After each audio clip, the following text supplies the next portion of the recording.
ਸਤਿ ਸ਼੍ਰੀ ਅਕਾਲ ਜੀ। ਅੱਜ ਸਾਡੇ ਨਾਲ ਗੁਰਪ੍ਰੀਤ ਸਿੰਘ ਜੀ ਮੌਜੂਦ ਹਨ। ਸਰ ਤੁਸੀਂ ਆਪਣੇ ਬਾਰੇ ਪਿਛੋਕੜ ਬਾਰੇ ਥੋੜਾ ਦੱਸੋਗੇ ਸਾਨੂੰ? मैं प्रोफेशनल जर्नलिस्ट हाँ। Right now I work as a full time broadcaster with radio India. मैं 2001 तो इत्थे काम कर रहा है रेडियो इंडिया ते as a newscaster and talk show host and also freelance for Georgia state and some other publications. So I came here in 2001 from India, and before that I used to work with Indian Express and Tribune. So पिछले तकरीबन दो दहाकियां तो for 2 decades I am working as a full time journalist. ਤੇ ਤੁਸੀਂ ਆਪਣੇ ਬਚਪਨ ਬਾਰੇ ਥੋੜਾ ਦੱਸੋਗੇ? ਤੁਹਾਡਾ ਬਚਪਨ ਕਿੱਥੇ ਬੀਤਿਆ ਤੇ ਤੁਹਾਡਾ ਇੰਟਰਸਟ ਇਹ ਜਰਨਲਿਜ਼ਮ ਦੇ ਵਿੱਚ ਕਿੱਦਾਂ ਹੈ? ਜਰਨਲਿਜ਼ਮ ਦਾ ਇੰਟਰਸਟ ਮੇਰਾ ਮਤਲਬ 2001 'ਚ ਇੱਥੇ ਆਉਣ ਤੋਂ ਪਹਿਲਾਂ ਜਿਵੇਂ ਮੈਂ ਦੱਸਿਆ ਕਿ ਮੈਂ ਇੰਡੀਅਨ ਐਕਸਪ੍ਰੈਸ ਵੀ ਕੰਮ ਕੀਤਾ, ਟ੍ਰਿਬਿਊਨ 'ਚ ਕੰਮ ਕੀਤਾ। ਸੋ ਦੋਨਾਂ ਅਖਬਾਰਾਂ ਦਾ ਰਲਾ ਕੇ ਤਕਰੀਬਨ 6 ਸਾਲ ਦਾ ਐਕਸਪੀਰੀਅੰਸ ਸੀਗਾ ਇੰਡੀਆ ਦਾ। ਤੇ ਉਸ ਤੋਂ ਪਹਿਲਾਂ ਮੈਂ ਪੰਜਾਬ ਯੂਨੀਵਰਸਿਟੀ ਤੋਂ ਜਰਨਲਿਜ਼ਮ ਕੀਤਾ ਸੀ। ਸਾਡੀ ਡਿਗਰੀ ਦਾ ਨਾਂ ਸੀ master of mass communication and journalism. ਉਸ ਤੋਂ ਪਹਿਲਾਂ I studied at Khalsa college Chandigarh, did BCom. ਮੇਰਾ ਕੋਈ ਇੰਟਰਸਟ ਨਹੀਂ ਸੀ ਬੀਕਾਮ ਦੇ ਵਿੱਚ। ਪੇਰੈਂਟਸ ਚਾਹੁੰਦੇ ਸੀ ਕਰਾਂ ਬਟ ਮੇਰਾ ਕੋਈ ਇੰਟਰਸਟ ਨਹੀਂ ਸੀ। ਸੋ ਅਰਾਊਂਡ ਦੈਟ ਟਾਈਮ ਮੈਂ ਥੋੜ੍ਹਾ ਬਹੁਤ ਲਿਖਣਾ ਸ਼ੁਰੂ ਕਰਤਾ ਸੀ। Use to make cartoons for local publications. So gradually मेरा इंटरस्ट जब ग्रो होया फिर मेरे पेरेंट्स ने इनकरेज किया you should pursue your career in journalism if that is what you want. फिर मैं सीरियसली सोच के यूनिवर्सिटी एडमिशन लिया, हायर एजुकेशन की जर्नलिज्म जो। उस तो बाद I started pursuing my career more seriously. So जड़ा जर्नलिज्म इंटरस्ट मेरा आया, मैं समझदा कि through my interest in writing and making cartoons ਉਸ ਤਰੀਕੇ ਨਾਲ ਜਰਨਲਿਜ਼ਮ 'ਚ ਇੰਟਰਸਟ ਪੈਦਾ ਹੋਇਆ। ਅਤੇ ਇੱਥੋਂ ਆਉਣ ਤੋਂ ਪਹਿਲਾਂ ਤੁਹਾਡਾ ਉੱਥੇ ਜਦੋਂ ਤੁਸੀਂ ਜਰਨਲਿਜ਼ਮ ਕੀਤੀ ਉੱਥੇ ਦਾ ਐਕਸਪੀਰੀਅੰਸ ਕਿੱਦਾਂ ਰਿਹਾ? ਜੋਬ ਕਰਨ ਦਾ ਐਕਸਪੀਰੀਅੰਸ ਬੜਾ ਵਧੀਆ ਸੀ। ਮਤਲਬ ਮੈਨੂੰ ਤਾਂ ਚੰਗੀ ਲੱਗਦੀ job. I am very passionate about my field. ਇੱਥੇ ਵੀ ਆ ਕੇ I'm still struggling to get into the mainstream media, ਕਿਉਂਕਿ ਉੱਥੇ ਮੈਂ ਇੰਡੀਅਨ ਐਕਸਪ੍ਰੈਸ, ਟ੍ਰਿਬਿਊਨ ਦੋਨੇ ਇੰਗਲਿਸ਼ ਅਖਬਾਰਾਂ ਵਾਲੇ ਕੰਮ ਕੀਤਾ ਸੀ। ਅਜੇ ਤੱਕ ਮਤਲਬ ਉਸ ਤਰ੍ਹਾਂ ਦੀ ਬ੍ਰੇਕ ਮਿਲੀ ਨਹੀਂ। ਫਰੀਲਾਂਸ ਦਾ ਐਕਸਪੀਰੀਅੰਸ ਤਾਂ ਹੈ ਮੇਰੇ ਕੋਲ, ਜਿਵੇਂ ਸਰੀ ਨਾਵਲ ਲਈ ਮੈਂ ਕੰਮ ਕੀਤਾ, ਜੋਰਜੀਆ ਸਟੇਟ ਲਈ ਅਜੇ ਵੀ ਕੰਮ ਚੱਲੀ ਜਾਂਦਾ। ਸੋ ਬਟ ਅਜੇ ਤੱਕ ਮਤਲਬ ਉਹ ਸਟਰਗਲ ਚੱਲ ਰਹੀ ਹੈ। ਸੋ ਰਾਈਟ ਨਾਓ ਪਿਛਲੇ 10 ਸਾਲ ਤੋਂ ਪੰਜਾਬੀ ਮੀਡੀਆ 'ਚ ਕੰਮ ਕਰ ਰਿਹਾ। ਹਾਲਾਂਕਿ ਇੰਡੀਆ 'ਚ ਮੈਂ ਇਹ ਆਇਰਨੀ ਹੈ, while I was in India I use to work with English newspapers, ਅਤੇ ਇੱਥੇ ਆ ਕੇ in Canada I am working with Punjabi media. ਉੱਥੇ ਮੇਰੇ ਕੋਲ ਇੰਗਲਿਸ਼ ਮੀਡੀਆ ਲਈ ਓਪਰਚੁਨਿਟੀ ਸੀ, ਇੱਥੇ ਇੰਗਲਿਸ਼ ਮੀਡੀਆ ਦੀ ਓਪਰਚੁਨਿਟੀ ਨਹੀਂ ਹੈ। ਹਾਲਾਂਕਿ ਮੇਰਾ ਜਿਹੜਾ ਸਾਰਾ ਐਕਸਪੀਰੀਅੰਸ ਲਿਖਣ ਦਾ ਸੀਗਾ ਉਹ ਇੰਗਲਿਸ਼ ਜਰਨਲਿਜ਼ਮ 'ਚ ਹੀ ਸੀ। ਸੋ ਇੱਥੇ ਜਿਹੜਾ ਪੰਜਾਬੀ ਰੇਡੀਓ ਸਟੇਸ਼ਨ 'ਤੇ ਕੰਮ ਕਰਨ ਦਾ ਵੱਡਾ ਕਾਰਨ ਹੀ ਹੈ ਕਿ ਅਜੇ ਤੱਕ ਮੇਨ ਸਟ੍ਰੀਮ ਮੀਡੀਆ ਨੇ ਮੈਨੂੰ ਜਾਂ ਇੰਗਲਿਸ਼ ਮੀਡੀਆ ਨੇ ਉਸ ਤਰੀਕੇ ਨਾਲ ਓਪਨਿੰਗ ਨਹੀਂ ਦਿੱਤੀ। So that's the reason I am still working with the Punjabi media. ਇਹਦੀ ਕੋਈ ਖਾਸ ਵਜ੍ਹਾ ਤੁਸੀਂ ਸਮਝ ਸਕਦੇ ਹੋ ਕਿ ਕਿਉਂ ਨਹੀਂ? ਇਹਦੇ ਕਈ ਕਾਰਨ ਹੋ ਸਕਦੇ ਨੇ। ਇੱਕ ਕਾਰਨ ਜਿਹੜਾ ਦੱਸਿਆ ਜਾ ਰਿਹਾ ਬਾਹਰੀ ਰੂਪ ਦੇ ਵਿੱਚ ਉਹ ਇਹੀ ਹੈ ਕਿ ਅਜੇ ਕੋਈ ਓਪਰਚੁਨਿਟੀ ਹੈ ਨਹੀਂ। ਪਿਛਲੇ 10 ਸਾਲ ਤੋਂ ਮੈਂ ਇਹੀ ਸੁਣ ਰਿਹਾ ਕਿ ਓਪਨਿੰਗ ਹੈ ਨਹੀਂ। ਓਪਨਿੰਗਸ ਜੋ ਹੁੰਦੀਆਂ ਬਹੁਤ ਲਿਮਿਟਿਡ ਹੁੰਦੀਆਂ। ਸੋ ਕਈ ਵਾਰੀ ਲੋਕ ਇਹ ਕਹਿੰਦੇ ਨੇ ਕਿ ਜਿਹੜੇ ਮਤਲਬ we are from visible minority group, ਜਿਹੜੇ ਕਲਰਡ ਮਾਈਨੋਰਿਟੀ ਗਰੁੱਪਸ ਤੋਂ, ਬਟ ਉਹਦੇ ਵਿੱਚ ਵੀ ਮਤਲਬ ਤਰਜੀਹ ਉਹਨੂੰ ਦਿੱਤੀ ਜਾਊਗੀ ਜਿਹੜਾ ਇੱਥੋਂ ਦਾ ਬੌਰਨ ਐਂਡ ਰੇਜ਼ ਹੋਏਗਾ। So within those 10 years I have seen ਕਿ ਜਿਹੜੇ ਸਾਡੀ ਕਮਿਊਨਿਟੀ ਦੇ ਬੰਦੇ ਸੀਗੇ ਜਿਹੜੇ ਮੇਨ ਸਟ੍ਰੀਮ ਮੀਡੀਆ 'ਚ ਅਬਜ਼ੋਰਵ ਹੋਏ ਆ, ਉਹਨਾਂ ਵਿੱਚ ਵੀ ਮੈਜੋਰਿਟੀ ਉਹਨਾਂ ਦੀ ਹੈ ਜਿਹੜੇ ਇੱਥੋਂ ਦੇ ਬੌਰਨ ਐਂਡ ਰੇਜ਼ ਨੇ। ਜਿਹੜੇ ਉੱਥੋਂ ਆਏ ਉਹ ਬਹੁਤ ਘੱਟ ਇੱਥੇ ਅਬਜ਼ੋਰਵ ਹੋਏ। ਜੇ ਹੋਏ ਵੀ ਨੇ ਥੋੜ੍ਹੇ ਟਾਈਮ ਲਈ, ਜਿਵੇਂ ਕੁਛ ਸਾਲਾਂ ਦੇ ਲਈ ਕੰਟਰੈਕਟ 'ਤੇ ਉਹਨਾਂ ਨੇ ਕੰਮ ਕੀਤਾ, ਫਿਰ ਉਹਨਾਂ ਨੂੰ ਛੱਡਣਾ ਪਿਆ। ਸੋ ਮੇਨ ਸਟ੍ਰੀਮ ਮੀਡੀਆ ਵਿੱਚ ਚੈਲੰਜਸ ਬਹੁਤ ਨੇ ਇਸ ਕਿਸਮ ਦੇ। ਔਰ ਕਈ ਲੋਕ ਇਹ ਕਹਿੰਦੇ ਵੀ ਨੇ ਕਿ ਵੀ maybe because you don't belong here. ਕਈ ਵਾਰੀ ਐਕਸੈਂਟ ਦਾ ਇਸ਼ੂ ਵੀ ਬਣਦਾ ਕਿ ਤੁਹਾਡਾ ਐਕਸੈਂਟ ਜਿਹੜਾ ਉਹ ਕੈਨੇਡੀਅਨ ਨਹੀਂ ਹੈ, ਉਹਨੂੰ ਇੰਪਰੂਵ ਕਰੋ। ਹਾਲਾਂਕਿ ਮੈਂ ਆਪਣੇ ਐਕਸੈਂਟ ਨੂੰ ਇੰਪਰੂਵ ਕਰਨ ਲਈ ਇੱਥੇ ਕਲਾਸਾਂ ਵੀ ਲਈਆਂ, ਬਟ ਐਕਸੈਂਟ ਇੰਪਰੂਵ ਹੋਣ ਦੇ ਲਈ ਮੈਂ ਮਹਿਸੂਸ ਕਰਦਾ ਕਿ ਓਪਰਚੁਨਿਟੀ ਜੇ ਮਿਲੇਗੀ, if I get an opportunity to work in English media and I speak to as many English speaking people, ਉਹਦੇ ਨਾਲ ਮੇਰਾ ਐਕਸੈਂਟ ਇੰਪਰੂਵ ਹੋਊਗਾ। ਪਰ ਜੇ ਓਪਰਚੁਨਿਟੀ ਮਿਲੂਗੀ ਨਹੀਂ, ਜਿਵੇਂ ਹੁਣ ਮੈਂ 10 ਸਾਲਾਂ ਤੋਂ ਪੰਜਾਬੀ ਮੀਡੀਆ 'ਚ ਕੰਮ ਕਰਦਾ, ਟਾਕ ਸ਼ੋ ਪੰਜਾਬੀ 'ਚ, ਲੋਕਾਂ ਨਾਲ ਪੰਜਾਬੀ 'ਚ, ਮੇਰਾ ਖਿਆਲ ਸਵੇਰ ਤੋਂ ਲੈ ਕੇ ਸ਼ਾਮ ਤੱਕ ਕਈ ਵਾਰੀ ਕਈ ਦਿਨ ਕਿਸੇ ਗੋਰੇ ਨਾਲ ਜਾਂ ਕਿਸੇ ਇੰਗਲਿਸ਼ਮੈਨ ਨਾਲ ਵਾਹ ਵੀ ਨਹੀਂ ਪੈਂਦਾ। So under these circumstances how can I improve my accent? ਸੋ ਐਕਸੈਂਟ ਇੰਪਰੂਵ ਕਰਨ ਲਈ ਵੀ ਇੱਕ ਵਰਕ ਓਪਰਚੁਨਿਟੀ ਚਾਹੀਦੀ। ਜੇ ਓਪਰਚੁਨਿਟੀ ਹੈ ਨਹੀਂ ਤਾਂ ਫਿਰ ਐਕਸੈਂਟ ਇੰਪਰੂਵ ਕਿਵੇਂ ਹੋਊਗਾ? ਸੋ ਇਸ ਤਰੀਕੇ ਨਾਲ ਇੱਕ ਸਿਚੁਏਸ਼ਨ ਦੇ ਵਿੱਚ ਫਸੇ ਹੋਏ ਹਾਂ। ਅਤੇ ਤੁਸੀਂ ਕਹਿ ਸਕਦੇ ਹੋ ਕਿ ਨਸਲੀ ਵਿਤਕਰਾ ਮਤਲਬ ਹਾਲੇ ਵੀ ਮੌਜੂਦ ਹੈ ਇੱਥੇ? ਕਿ ਦੇਖੋ, ਮੈਂ ਇੱਦਾਂ तो नहीं कहूँगा कि मेरे नाल इस तरह होया एक्सप्लिसिटली। सटल वे नाल जो हो रहा वो तो कई लोग फेस करते होंगे, हो सकता मैं भी उन्होंने पिछों हाँ, बट मैं ओपनली दावे नाल तो कुछ कह नहीं सकता। But at the same time I don't want to play it down, मतलब आई डोंट वांट टू से कि रेसिज्म है नहीं कनाडा में। Racism is something which is happening everywhere. Even साढ़े इंडिया च भी रेसिज्म एक वक्रे किस्म का है, जात पात के नाँ से, इलाकों के नाँ से, बोली के नाँ से, रिलीजन के नाँ से। तो with in south Asian community इत्थे भी मैं नोट करदा कि बाउंड्रीज बनिया हुई वालियां। सो वो वाली बाउंड्रीज तो हैगियां ने वालियां सारे पासे, इंडिया च भी ने, इत्थे भी ने।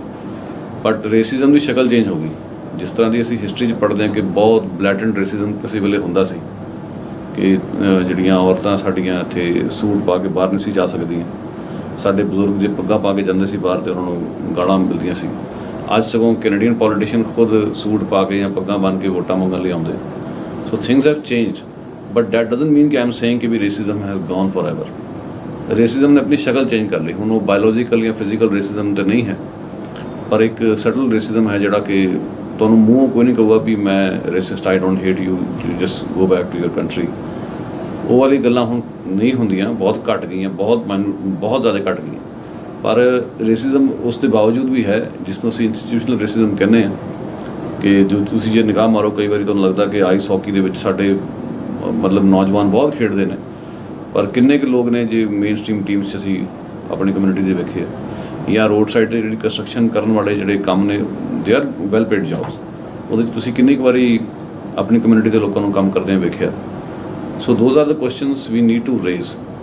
ਮੈਂ ਇੱਦਾਂ ਨਹੀਂ ਕਹੂੰਗਾ ਵੀ ਕਿ ਰੇਸਿਜ਼ਮ ਹੈ ਨਹੀਂ, ਬਟ ਮੈਂ ਓਨੈਸਟਲੀ ਇਹ ਕਹੂੰਗਾ ਕਿ ਵੀ ਅਜੇ ਤੱਕ ਮੈਂ ਕੋਈ ਬਲੈਟੈਂਟਲੀ ਕੋਈ ਰੇਸਿਸਟ ਐਕਸਪੀਰੀਅੰਸ ਨਹੀਂ ਅਜੇ ਇੰਡਿਓਰ ਕੀਤਾ। But what I can tell you as a journalist, we come across lot of stories, ਜਿਹੜੇ ਲੋਕੀ ਆ ਕੇ ਸਟੋਰੀਜ਼ ਆਪਣੀ ਦੱਸਦੇ, ਉਹਦੇ ਵਿੱਚ ਆਮ ਤੌਰ 'ਤੇ ਜਿਹੜੇ ਬਹੁਤ ਵਲਨਰੇਬਲ ਲੋਕ ਨੇ, ਸਾਡੇ ਬਜ਼ੁਰਗ ਜਿਹੜੇ ਪਜਾਮੇ ਕੁੜਤੇ ਪਾ ਕੇ ਬਾਹਰ ਸੜਕਾਂ 'ਤੇ ਤੁਰੇ ਫਿਰਦੇ, ਕਈ ਵਾਰੀ ਉਹਨਾਂ ਨੂੰ ਅੰਗਰੇਜ਼ੀ ਵੀ ਨਹੀਂ ਆਉਂਦੀ। So quite often they are targeted by racist elements, but they don't have words to explain ਕਿ ਵੀ ਸਾਡੇ ਨਾਲ ਕੀ ਹੋਇਆ। ਸੋ ਉਹਨਾਂ ਨਾਲ ਅਜੇ ਵੀ ਹੁੰਦਾ, ਬਟ ਜਿਹੜੇ ਸਾਡੇ ਵਰਗੇ ਸੋਫਿਸਟੀਕੇਟਡ ਕੱਪੜੇ ਪਾ ਕੇ ਬੈਠੇ, ਸਾਨੂੰ ਕੋਈ ਵੇਖਦੇ ਸਾਰੇ ਕੁਛ ਨਹੀਂ ਕਹੂਗਾ, ਪਰ ਉਹਨਾਂ ਨੂੰ ਕਹਿਣ ਵਾਲੇ ਕਹਿੰਦੇ ਨੇ, ਪਰ ਉਹ ਵਿਚਾਰੇ ਜਾਂ ਤਾਂ ਸਟੋਰੀ ਦੱਸ ਨਹੀਂ ਪਾਉਂਦੇ ਆਪਣੀ ਖੁੱਲ੍ਹ ਕੇ, ਕਮਿਊਨੀਕੇਟ ਨਹੀਂ ਕਰ ਸਕਦੇ, ਜਾਂ ਉਹਨਾਂ ਨੂੰ ਕੁਛ ਸੁਣਨ ਨੂੰ ਤਿਆਰ ਨਹੀਂ ਹੁੰਦਾ। ਹਰ ਇੱਕ ਕੋਈ ਕਹਿ ਦੂਗਾ ਜੀ ਕਿ ਸਾਡੇ ਨਾਲ ਤਾਂ ਹੋ ਨਹੀਂ ਰਿਹਾ, ਤੁਹਾਡੇ ਨਾਲ ਪਤਾ ਨਹੀਂ ਕਿਉਂ ਹੋ ਗਿਆ। ਸੋ ਇੱਕ ਡਿਸਕਸ਼ਨ ਚਾਹੀਦੀ ਬਹੁਤ ਓਪਨ, ਕਿਸੇ ਕਿਸਮ ਦੀ ਖਾਸ documentation. So what I am trying to say ਕਿ racism is there, it hasn't gone anywhere, but racism ਦੀ ਸ਼ਕਲ ਚੇਂਜ ਹੋ ਗਈ। If you ask me about myself, I haven't endured it that way, ਜਿਵੇਂ blatant level 'ਤੇ ਜਿਵੇਂ ਸਾਡੇ ਬਜ਼ੁਰਗਾਂ ਨੇ ਕਦੇ ਇੰਡਿਓਰ ਕੀਤਾ ਸੀ।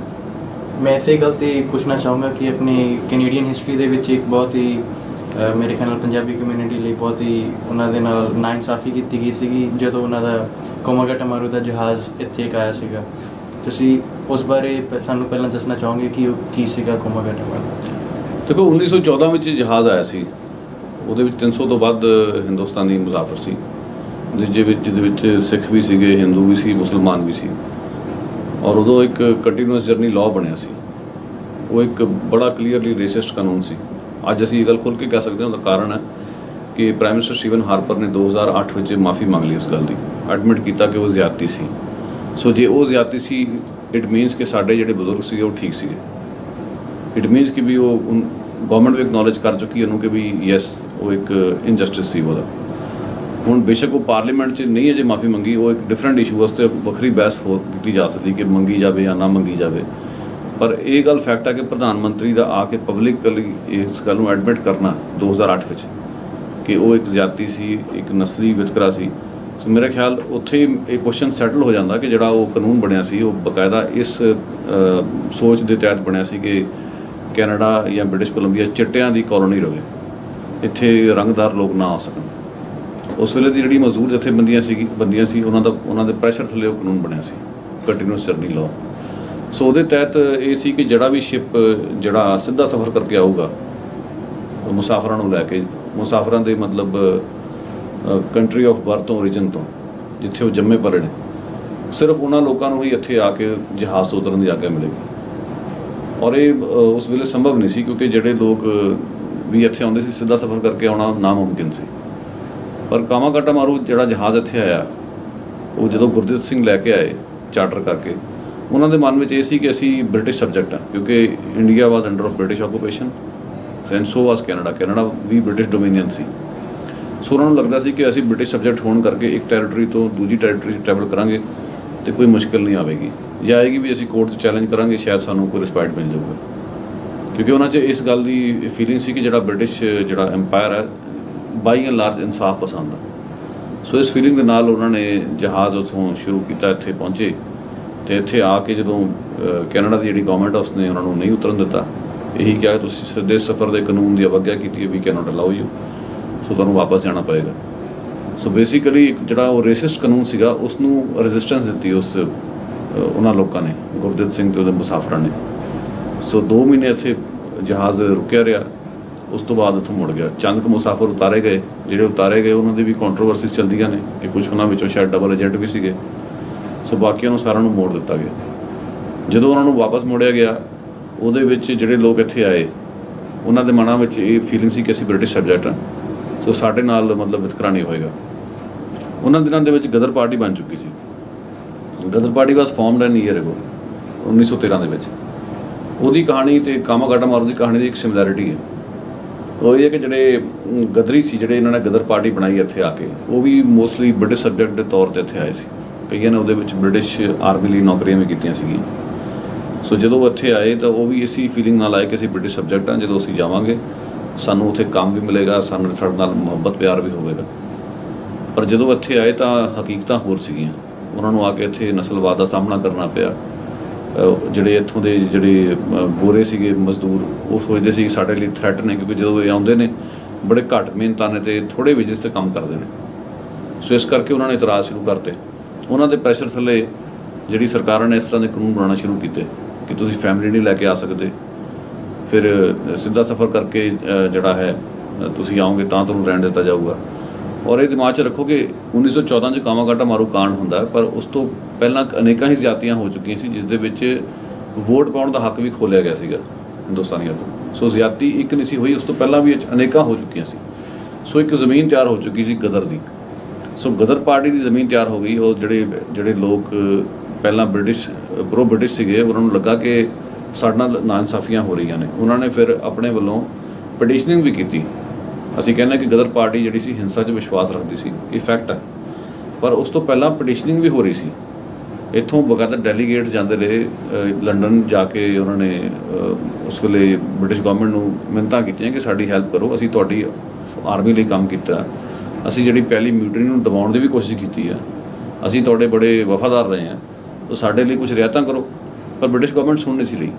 ਉੱਥੋਂ ਉਹਨਾਂ ਲੋਕਾਂ ਦੇ ਮਨ 'ਚ ਇਹ ਆਇਆ ਕਿ ਸਾਡੇ ਲਈ ਤਾਂ ਨਹੀਂ ਸੁਣ ਰਹੀ ਕਿਉਂਕਿ ਸਾਡੀ ਸਰਕਾਰ ਨਹੀਂ ਹੈ ਅਤੇ ਸਾਡਾ ਦੇਸ਼ ਗੁਲਾਮ ਹੈ। ਸੋ ਸਾਨੂੰ ਇਸ ਕਰਕੇ ਕੁਝ ਨਵਾਂ ਰਾਹ ਤਿਆਰ ਕਰਨਾ ਪਊਗਾ। ਉੱਥੋਂ ਫਿਰ ਗਦਰ ਪਾਰਟੀ ਦੀ ਜਿਹੜੀ ਇਹ ਫਾਊਂਡੇਸ਼ਨ ਤਿਆਰ ਹੋਈ। ਉਹ 2 ਤਰੀਕੇ ਨਾਲ ਕੰਮ ਕਰ ਰਹੇ ਸੀ ਕਿ ਇੱਥੇ ਵੀ ਨਸਲਵਾਦ ਦੇ ਖਿਲਾਫ, ਇਮੀਗ੍ਰੇਸ਼ਨ ਦੀਆਂ ਨੀਤੀਆਂ ਦੇ ਖਿਲਾਫ ਲੜਾਈ ਲੜੋ ਅਤੇ ਭਾਰਤ ਨੂੰ ਵੀ ਆਜ਼ਾਦ ਕਰਾਓ। ਸੋ ਇਸ ਤਰ੍ਹਾਂ ਗਦਰ ਪਾਰਟੀ ਦਾ ਗਰਾਊਂਡ ਬਣ ਗਿਆ। ਜਦੋਂ 1914 'ਚ ਕਾਮਾਗਾਟਾ ਮਾਰੂ ਮੋੜਿਆ ਗਿਆ, ਉਹਨਾਂ ਦਿਨਾਂ 'ਚ ਜਿਹੜੇ ਇੱਥੋਂ ਦੇ ਅਫਸਰ ਸੀਗੇ, ਉਹਨਾਂ ਦੇ ਦਿਮਾਗ 'ਚ ਇਹ ਫੀਲਿੰਗ ਸੀਗੀ ਇਹ ਸਾਰੇ ਗਦਰ ਪਾਰਟੀ ਨਾਲ ਕਨੈਕਟਡ ਨੇ ਅਤੇ ਇਹ ਸਾਰੇ ਬੰਦੇ ਜਿਹੜੇ ਮਿਊਟੀਨੀਅਰਸ ਨੇ, ਇੱਥੇ ਆਉਣਗੇ ਗੜਬੜੀ ਕਰਨਗੇ। ਇਸ ਤਰ੍ਹਾਂ ਦੀ ਗੱਲਾਂ ਬਣਾਈਆਂ ਗਈਆਂ। ਪਰ ਉਧਰ ਲੇਬਰ ਗਰੁੱਪਸ ਦਾ ਵੀ ਪ੍ਰੈਸ਼ਰ ਸੀਗਾ। ਸੋ ਸਾਰੇ ਇੰਟਰਸਟ ਜਦੋਂ ਇਕੱਠੇ ਹੋਏ, ਸੋ ਕਾਮਾਗਾਟਾ ਮਾਰੂ ਜਹਾਜ਼ ਇੱਥੋਂ ਮੋੜ ਦਿੱਤਾ ਗਿਆ। ਬਾਈ ਦ ਟਾਈਮ ਦੇ ਵੈਂਟ ਬੈਕ, ਉਹਨਾਂ ਵਿੱਚੋਂ ਕਈ ਲੋਕ ਟਰਾਂਸਫਾਰਮ ਹੋ ਗਏ। ਉਹਨਾਂ ਵਿੱਚ ਫੀਲਿੰਗਸ ਆ ਗਈਆਂ ਕਿ ਸਾਨੂੰ ਹੁਣ ਕੁਛ ਨਾ ਕੁਛ ਤਾਂ ਕਰਨਾ ਪਏਗਾ। ਬਜਬਜ ਘਾਟ 'ਤੇ ਗੋਲੀ ਚੱਲੀ, ਉੱਥੇ ਕੁਝ ਲੋਕ ਮਰੇ। ਉਸ ਤੋਂ ਬਾਅਦ ਕੁਝ ਲੋਕ ਉੱਥੋਂ ਨੱਠ ਵੀ ਗਏ, ਅੱਗੇ ਜਾ ਕੇ ਗਦਰ ਐਕਟੀਵਿਟੀ 'ਚ ਸ਼ਾਮਲ ਹੋ ਗਏ। ਸੋ ਬਰੀਫਲੀ ਅਸੀਂ ਇਹ ਕਹਿ ਸਕਦੇ ਹਾਂ ਕਿ ਵੀ ਆਹ ਇਹਦੀ ਹਿਸਟਰੀ ਹੈ ਸਾਰੀ ਕਾਮਾਗਾਟਾ ਮਾਰੂ। ਜੇ ਤੁਹਾਡੇ ਖਿਆਲ ਨਾਲ ਇਹ ਜਿਹੜਾ ਹਾਦਸਾ ਵਾਪਰਿਆ ਇਹ ਤੁਹਾਡੇ ਲਈ ਜਾਂ ਤੁਹਾਡੇ ਖਿਆਲ ਨਾਲ ਪੰਜਾਬੀ ਕਮਿਊਨਿਟੀ ਲਈ ਕੀ ਅਹਿਮੀਅਤ ਰੱਖਦਾ? ਇਹਦੀ ਅਹਿਮੀਅਤ ਉਸ ਤਰ੍ਹਾਂ ਹੀ ਹੈ ਜਿਵੇਂ ਰੋਜ਼ਾ ਪਾਰਕਸ ਦੀ ਅਹਿਮੀਅਤ ਹੈ। ਰੋਜ਼ਾ ਪਾਰਕਸ ਇੱਕ ਸਿਆਹ ਨਸਲ ਦੀ ਔਰਤ ਸੀ ਜਿਸ ਦੀ ਜਨਮ ਸ਼ਤਾਬਦੀ ਹੁਣੇ ਮਨਾਈ ਗਈ ਹੈ। 100 ਸਾਲ ਹੋ ਗਏ ਉਸ ਦੇ ਜਨਮ ਨੂੰ। ਰੋਜ਼ਾ ਪਾਰਕਸ ਨੇ ਅਮਰੀਕਾ ਦੇ ਵਿੱਚ ਬਕਾਇਦਾ ਇੱਕ ਜਿਹੜਾ ਵਿਤਕਰੇ ਵਾਲਾ ਕਾਨੂੰਨ ਨੂੰ ਚੈਲੰਜ ਕੀਤਾ ਸੀ। ਕਿਉਂਕਿ ਆਮ ਲੋਕ ਇਹ ਕਹਿ ਦਿੰਦੇ ਜੀ ਕਾਮਾਗਾਟਾ ਮਾਰੂ ਜਿਹੜਾ ਜਹਾਜ਼ ਇੱਥੋਂ ਮੁੜਿਆ ਗਿਆ ਉਸ ਸਮੇਂ ਦੇ ਕਾਨੂੰਨ ਦੇ ਮੁਤਾਬਕ ਮੁੜਿਆ ਗਿਆ। ਇਹ ਆਮ ਗੱਲ ਚੱਲਦੀ ਆ। ਜਿਹੜੇ ਮੈਜੋਰਿਟੀ 'ਚ ਜਾਂ ਕੰਜ਼ਰਵੇਟਿਵਸ ਜਿਹੜੇ ਬੈਠੇ ਨੇ ਉਹ ਤਾਂ ਇਹ ਗੱਲ ਕਰਦੇ ਹੀ ਨੇ। ਸਾਡੀ ਕਮਿਊਨਿਟੀ ਵਿੱਚ ਵੀ ਇੱਕ ਹਿੱਸਾ ਜਿਹੜਾ ਇਸ ਤਰ੍ਹਾਂ ਦਾ ਪ੍ਰਚਾਰ ਬਹੁਤ ਕਰਦਾ ਕਿ ਕਾਨੂੰਨ ਤੋੜ ਕੇ ਲੋਕ ਇੱਥੇ ਆਏ ਸੀਗੇ।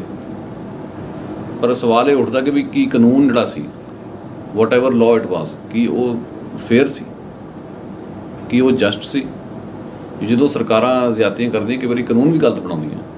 ਸੋ ਕਾਨੂੰਨ ਨੂੰ ਵੀ ਕੁਐਸਚਨ ਕਰਨਾ ਬਣਦਾ। ਰੋਜ਼ਾ ਪਾਰਕਸ ਨੇ ਕੀ ਕੀਤਾ ਸੀ, ਬਿਲਕੁਲ ਇਸੇ ਤਰੀਕੇ ਨਾਲ ਸੈਗਰੀਗੇਸ਼ਨ ਦੇ ਕਾਨੂੰਨ ਸੀਗੇ ਅਮਰੀਕਾ ਦੇ ਵਿੱਚ ਕਿ ਕਾਲਿਆਂ ਲਈ ਸੀਟਾਂ ਵੱਖਰੀਆਂ ਹੋਣਗੀਆਂ ਬੱਸਾਂ 'ਚ, ਗੋਰਿਆਂ ਲਈ ਵੱਖਰੀਆਂ ਹੋਣਗੀਆਂ, ਤੇ ਜੇ ਗੋਰਾ ਮੁਸਾਫਰ ਬੱਸ 'ਚ ਚੜ੍ਹਦਾ ਤਾਂ ਕਾਲੇ ਨੂੰ ਆਪਣੀ ਸੀਟ ਛੱਡਣੀ ਪਏਗੀ।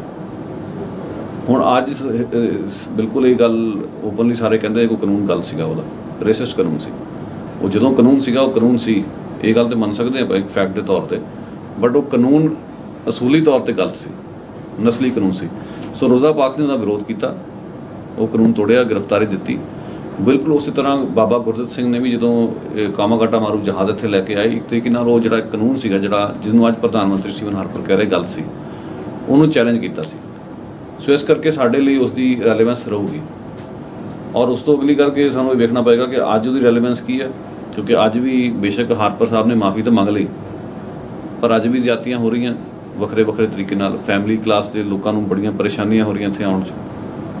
ਅੱਜ ਵੀ ਮਤਲਬ ਜਦੋਂ ਅਸੀਂ ਕਹਿੰਦੇ ਕਾਮਾਗਾਟਾ ਮਾਰੂ ਦੀ ਮਾਫੀ ਮੰਗ ਲਈ, ਦੂਜੇ ਪਾਸੇ ਸਾਨੂੰ ਇਹ ਵੀ ਮੰਨਣਾ ਚਾਹੀਦਾ ਕਿ ਇੱਥੇ ਕਾਫੀ ਲੰਮੇ ਸਮੇਂ ਤੱਕ ਲੋਕਾਂ ਨੂੰ ਆਪਣੇ ਫੈਮਿਲੀਜ਼ ਲਿਆਉਣ ਦੀ ਆਗਿਆ ਨਹੀਂ ਸੀਗੀ, ਔਰ ਉਹਨਾਂ ਨੂੰ ਲਿਆਉਣ ਦੀ ਖਾਤਰ ਉਹਨਾਂ ਨੇ ਜਦੋਜਹਿਦ ਕੀਤੀ ਹੈ, ਤਾਂ ਜਾ ਕੇ ਫੈਮਿਲੀਜ਼ ਆਉਣੀ ਸ਼ੁਰੂ ਹੋਈਆਂ। ਪਹਿਲਾਂ ਇਹਨਾਂ ਦੇ ਮਾਈਂਡ ਸੈਟ ਇਹ ਸੀਗਾ ਇੱਥੋਂ ਦੀ ਗਵਰਨਮੈਂਟ ਦਾ ਕਿ ਜਿਹੜੇ ਲੋਕ ਉੱਥੋਂ ਆਉਣਗੇ ਕੰਮ ਕਰਨਗੇ, ਕੁਝ ਸਾਲ ਕੰਮ ਕਰਕੇ ਵਾਪਸ ਚਲੇ ਜਾਣਗੇ। ਜੇ ਫੈਮਿਲੀ ਆਉਣ ਲੱਗ ਪਈਆਂ ਫਿਰ ਉਹਨਾਂ ਨੇ ਪਰਮਾਨੈਂਟ ਸੈਟਲ ਹੋਣ ਲੱਗ ਪੈਣਾ। ਫਿਰ ਇੰਟਰਸਟਿੰਗ ਗੱਲ ਇਹ ਹੋਈ ਜਦੋਂ ਉਹ ਲੋਕ ਇੱਥੇ ਆਏ, ਜਦੋਂ ਫੈਮਿਲੀ ਲਿਆਉਣ ਦੀ ਆਗਿਆ ਨਹੀਂ ਸੀ, ਫਿਰ ਉਹ ਇੱਥੋਂ ਦੀਆਂ ਜਿਹੜੀਆਂ ਔਰਤਾਂ ਦੇ ਨਾਲ ਸੰਬੰਧ ਬਣਾਉਣੇ ਸ਼ੁਰੂ ਕਰਤੇ। ਫਿਰ ਉਹਨਾਂ ਨੂੰ ਲੱਗਾ ਕਿ ਇਹ ਤਾਂ ਸਾਡੇ ਲਈ ਥ੍ਰੈਟ ਹੈ, ਅਤੇ ਮਤਲਬ ਜਿਹੜੀ ਵਾਈਟ ਰੇਸ ਜਿਹੜੀ ਹੈ ਉਹ ਫਿਰ ਉਸ ਤਰ੍ਹਾਂ ਪਿਓਰ ਨਹੀਂ ਰਹਿ ਸਕੇਗੀ। ਫਿਰ ਇਸ ਕਰਕੇ ਫੈਮਿਲੀ ਲਿਆਉਣ ਦਿਓ। ਫਿਰ ਬਾਅਦ 'ਚ ਪ੍ਰੈਸ਼ਰ 'ਤੇ ਲਿਆ ਕੇ ਉਹਨਾਂ ਨੇ ਕਾਨੂੰਨ ਚੇਂਜ ਕਰ ਲਏ, ਫਿਰ ਫੈਮਿਲੀ ਆਉਣ ਲੱਗ ਪਈਆਂ।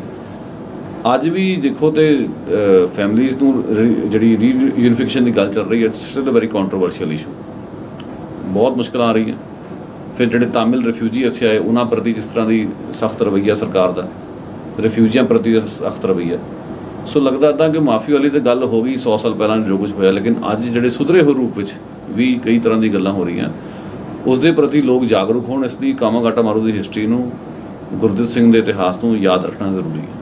ਤੇ ਤੁਸੀਂ ਕੀ ਇਸ ਗੱਲ ਨਾਲ ਐਗਰੀ ਕਰੋਗੇ ਕਿ ਕਾਮਾਗਾਟਾ ਮਾਰੂ ਇੱਕ ਬੇਸ਼ੱਕ ਕਿਸੇ ਹੋਰ ਰੂਪ ਦੇ ਵਿੱਚ ਅੱਜ ਵੀ ਵਾਪਰ ਰਿਹਾ ਆਪਣੀ ਕੈਨੇਡਾ ਦੇ ਵਿੱਚ? ਮੈਂ ਇੱਕ ਐਗਜ਼ਾਮਪਲ ਦੇ ਸਕਦਾ ਤੁਹਾਨੂੰ। ਲੈਂਬਰ ਸਿੰਘ ਦਾ ਕਿੱਸਾ ਸ਼ਾਇਦ ਤੁਸੀਂ ਸੁਣਿਆ ਹੋਵੇ। ਲੈਂਬਰ ਸਿੰਘ ਨਾਂ ਦਾ ਇੱਕ ਵਿਅਕਤੀ ਇੱਥੇ ਆਇਆ, ਔਰ ਜਦੋਂ ਇੱਥੇ ਆਇਆ ਤੇ ਇੱਥੇ ਆ ਕੇ ਬਿਮਾਰ ਹੋ ਗਿਆ ਔਰ ਪੈਰਾਲਿਟਿਕ ਹੋ ਗਿਆ, ਅਪਾਹਜ ਹੋ ਗਿਆ। ਉਸਨੇ ਸਿਰਫ ਇੰਨਾ ਕਿਹਾ ਕਿ ਮੈਨੂੰ ਹੁਣ ਡੀਪੋਰਟੇਸ਼ਨ ਲੱਗੀ ਹੋਈ ਹੈ ਕਿਉਂਕਿ ਇਲੀਗਲ ਆਇਆ ਸੀ, ਸੋ ਮੈਨੂੰ ਕੁਰਸੀ ਚਾਹੀਦੀ ਜਿਹਦੇ ਨਾਲ ਮੈਂ ਬਹਿ ਕੇ ਵਾਪਸ ਜਾ ਸਕਾਂ। ਜਦੋਂ ਮੀਡੀਆ 'ਚ ਇਹ ਗੱਲ ਆਈ ਤਾਂ ਲੋਕਾਂ ਨੇ ਇਮੋਸ਼ਨਲ ਇਸ਼ੂ ਬਣਾ ਕੇ ਕਹਿਣਾ ਸ਼ੁਰੂ ਕਰਦਾ ਕਿ ਨਹੀਂ, ਇਸ ਨੂੰ ਇੱਥੇ ਰੁਕਣਾ ਚਾਹੀਦਾ। ਅਖੀਰ ਇੱਥੇ ਪਟੀਸ਼ਨਿੰਗ ਹੋਈ, ਲੋਕਾਂ ਨੇ ਰੌਲਾ ਪਾਇਆ, ਸਰਕਾਰ ਦੇ ਕੰਨਾਂ 'ਤੇ ਜੂੰ ਨਹੀਂ ਲੰਘੀ। ਸਰਕਾਰ ਅੜੀ ਰਹੀ ਕਿ ਇਸ ਨੂੰ ਵਾਪਸ ਭੇਜਿਆ ਜਾਊਗਾ। ਜਦੋਂ ਡੀਪੋਰਟ ਕਰਨ ਲਈ ਉਹਨੂੰ ਲੈ ਕੇ ਜਾ ਰਹੇ ਸੀ ਪਹਿਲੀ ਵਾਰ, ਉਹ 10 ਦਸੰਬਰ ਦਾ ਦਿਨ ਸੀ। 10 ਦਸੰਬਰ ਜਿਹੜਾ ਇੰਟਰਨੈਸ਼ਨਲ ਹਿਊਮਨ ਰਾਈਟਸ ਡੇ ਹੈ। It was a big shame ਕਿ ਵੀ ਕੰਜ਼ਰਵੇਟਿਵ ਗਵਰਨਮੈਂਟ ਜਿਹੜੀ ਹੈ ਉਹ ਇੰਟਰਨੈਸ਼ਨਲ ਹਿਊਮਨ ਰਾਈਟਸ ਡੇ ਦੇ ਇੱਕ ਅਪਾਹਜ ਬੰਦੇ ਨੂੰ ਬਾਹਰ ਕੱਢਣ ਦੀ ਤੁਲੀ ਹੋਈ ਹੈ। ਸੋ ਲੋਕ ਉੱਥੇ ਹਵਾਈ ਅੱਡੇ 'ਤੇ ਇਕੱਠੇ ਹੋਏ, ਰੈਲੀ ਹੋਈ, ਵਾਪਸ ਮੋੜ ਲਿਆ। ਅਖੀਰ ਉਹ ਉੱਥੇ ਥੋੜ੍ਹਾ ਸਮਾਂ ਗੁਰਦੁਆਰਿਆਂ 'ਚ ਰਿਹਾ, ਫਿਰ ਉਸਨੇ ਖੁਦ ਮਨ ਬਣਾ ਲਿਆ ਜਾਂ ਮਜਬੂਰੀ 'ਚ ਕਹਿ ਲਓ, ਪ੍ਰੈਸ਼ਰ ਇੰਨਾ ਸੀ ਉੱਤੇ ਕਿ ਵੀ ਮੈਂ ਵਾਪਸ ਜਾਣਾ ਚਾਹੁੰਦਾ। ਸੋ ਗਵਰਨਮੈਂਟ ਕਠੋਰ ਬਣੀ ਰਹੀ, ਪਟੀਸ਼ਨਰ ਸਰਕਾਰ ਨੇ ਗੌਰ ਨਹੀਂ ਕੀਤਾ, ਉਹਨੂੰ ਵਾਪਸ ਮੋੜਤਾ ਗਿਆ। ਹੁਣ ਕਾਮਾਗਾਟਾ ਮਾਰੂ ਕਾਂਡ ਬਾਰੇ ਕਈ ਜਿਹੜੇ ਪੰਜਾਬੀ MP ਨੇ ਉਹ ਕਹਿੰਦੇ ਨੇ ਜਦੋਂ ਕਾਮਾਗਾਟਾ ਮਾਰੂ ਕਾਂਡ ਹੋਇਆ ਉਦੋਂ ਕੋਈ ਵੀ ਪੰਜਾਬੀ MP ਨਹੀਂ ਸੀ, ਪਰ ਲੈਂਬਰ ਸਿੰਘ ਜਦੋਂ ਉੱਥੋਂ ਮੋੜਿਆ ਗਿਆ ਉਦੋਂ ਪੰਜਾਬੀ MP ਵੀ ਸੀ ਅਤੇ MLA ਵੀ ਸੀ। ਸੋ ਇੱਕ ਵਿਅਕਤੀ ਨੂੰ ਇਹ ਸਾਰੇ ਲੋਕ ਨਹੀਂ ਰੁਕਵਾ ਸਕੇ। ਔਰ ਹਾਲ ਹੀ ਵਿੱਚ ਸਸਕਾਚੁਆਨ 'ਚ ਕੋਈ ਇੱਕ ਯੂਰਪ ਤੋਂ ਆਈ ਹੋਈ ਔਰਤ, ਉਸ ਦੀ ਵੀ ਸੇਮ ਕਹਾਣੀ ਆ। ਉਹਨੂੰ ਹਾਲ ਹੀ ਵਿੱਚ ਉੱਥੋਂ ਦੀ ਸੂਬਾਈ ਸਰਕਾਰ ਨੇ ਵੀ ਅਤੇ ਫੈਡਰਲ ਸਰਕਾਰ ਨੇ ਵੀ ਰੁਕਣ ਦੀ ਆਗਿਆ ਦਿੱਤੀ। ਸੋ ਇਸ ਗੱਲ ਦੇ ਜਿਹੜੇ ਕਿ ਸਿਰਫ ਫੈਕਟਸ ਨੂੰ ਜੇ ਪੜ੍ਹ ਲਿਆ ਜਾਵੇ ਤਾਂ I think people are intelligent enough to understand ਕਿ ਕੀ ਹੋ ਰਿਹਾ ਸੀ। ਸੋ ਲੈਂਬਰ ਸਿੰਘ ਦੀ ਜੇ ਕਿੱਸਾ ਨੂੰ ਵੇਖਿਆ ਜਾਵੇ ਤਾਂ ਮਤਲਬ ਜੇ ਮੈਨੂੰ ਪੁੱਛੋ ਓਨੈਸਟ ਰਾਏ, ਮੇਰੀ ਆਪਣੀ ਨਿੱਜੀ ਰਾਏ ਦੇ ਵਿੱਚ, ਇਟ ਵਾਸ ਸਰਟਨਲੀ ਕਾਮਾਗਾਟਾ ਮਾਰੂ 2। ਸੋ ਉਹ ਐਪੀਸੋਡ ਉਸ ਰੂਪ 'ਚ ਅੱਜ ਵੀ ਸੀ। ਔਰ ਜਿਹੜੇ ਜਿਸ ਤਰੀਕੇ ਨਾਲ ਤਾਮਿਲ ਰਿਫਿਊਜੀ ਜਿਹੜੇ ਇੱਥੇ ਆ ਰਹੇ ਨੇ, ਜਿਨ੍ਹਾਂ ਨਾਲ ਉਹਨਾਂ ਪ੍ਰਤੀ ਬੜੀ ਕਠੋਰਤਾ ਅਤੇ ਬੇਰੁਖੀ ਦਰਸਾਈ ਜਾ ਰਹੀ ਹੈ, ਉਹਦੇ ਵਿੱਚ ਤਾਂ ਉਹ ਕਾਮਾਗਾਟਾ ਮਾਰੂ ਵਾਲੇ ਕਾਂਡ 'ਚ ਮੈਨੂੰ ਕੋਈ ਅੰਤਰ ਨਜ਼ਰ ਨਹੀਂ ਆ ਰਿਹਾ।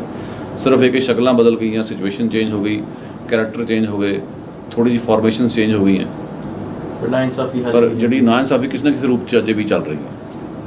ਅਤੇ ਜਦੋਂ ਆਪਾਂ ਕਾਮਾਗਾਟਾ ਮਾਰੂ ਬਾਰੇ ਗੱਲ ਕਰਦੇ ਹਾਂ, ਜਦੋਂ 1914 ਦੇ ਵਿੱਚ ਜਹਾਜ਼ ਆਇਆ ਲੋਕਾਂ ਨੇ ਆਪਣੀ ਆਵਾਜ਼ ਉਠਾਈ, ਕਿਸੇ ਨੇ ਸੁਣੀ ਨਹੀਂ। ਇੱਕ ਅੱਜ ਦਾ ਸਮਾਂ ਤੁਸੀਂ ਇੱਥੇ ਸ਼ਰੇਆਮ ਮਤਲਬ ਕੋਈ ਵੀ ਗੱਲ ਹੁੰਦੀ ਹੈ ਕਮਿਊਨਿਟੀ ਤੱਕ ਪਹੁੰਚਾਉਂਦੇ ਹੋ, ਕੋਈ ਵੀ ਛੋਟੀ ਤੋਂ ਵੱਡੀ ਗੱਲ ਹੁੰਦੀ ਹੈ ਤੁਸੀਂ ਮੇਕ ਸ਼ੋਰ ਕਰਦੇ ਹੋ ਕਿ ਆਵਾਜ਼ ਉਹ ਉਠਾਈ ਜਾਵੇ ਤੇ ਉਹ ਸਰਕਾਰ ਸੁਣਦੀ ਵੀ ਹੈਗੀ। ਕਈ ਵਾਰੀ ਤੁਸੀਂ ਇਹ ਜਿਹੜੀ ਜਰਨੀ ਰਹੀ ਮਤਲਬ ਉਸ ਸਮੇਂ ਤੋਂ ਉਸ ਸਮੇਂ ਕਿੱਦਾਂ ਮਤਲਬ ਬਿਆਨ ਕਰੋਗੇ ਇਹਨਾਂ ਜੀ ਦੱਸਣਾ ਪਵੇਗਾ ਡਿਫਰੈਂਸ ਕੀ ਸੀ? ਦੇਖੋ ਕੁਝ ਪ੍ਰਾਪਤੀਆਂ ਤੇ ਹੋਈਆਂ ਨੇ ਉਸ ਵੇਲੇ ਲੈ ਦੇ ਕੇ ਸਾਡੇ ਕੋਲ ਸਾਡੇ ਭਾਈਚਾਰੇ 'ਚ ਥੋੜੇ ਮੀਡੀਆ ਆਊਟਲੈਟ ਸੀਗੇ, ਜਾਂ ਤਾਂ ਕੁਝ ਹਮਦਰਦ ਜਿਹੜੇ ਮੇਨ ਸਟ੍ਰੀਮ 'ਚ ਬੈਠੇ ਸੀਗੇ, ਜਾਂ ਫਿਰ ਆਪਣੇ ਪੰਜਾਬੀ ਭਾਈਚਾਰੇ ਦੇ ਆਪਣੇ ਅਖਬਾਰ ਸੀ ਜਿਵੇਂ ਸਵਦੇਸ਼ ਸੇਵਕ ਸੀ ਜਾਂ ਗਦਰ ਅਖਬਾਰ ਨਿਕਲਿਆ।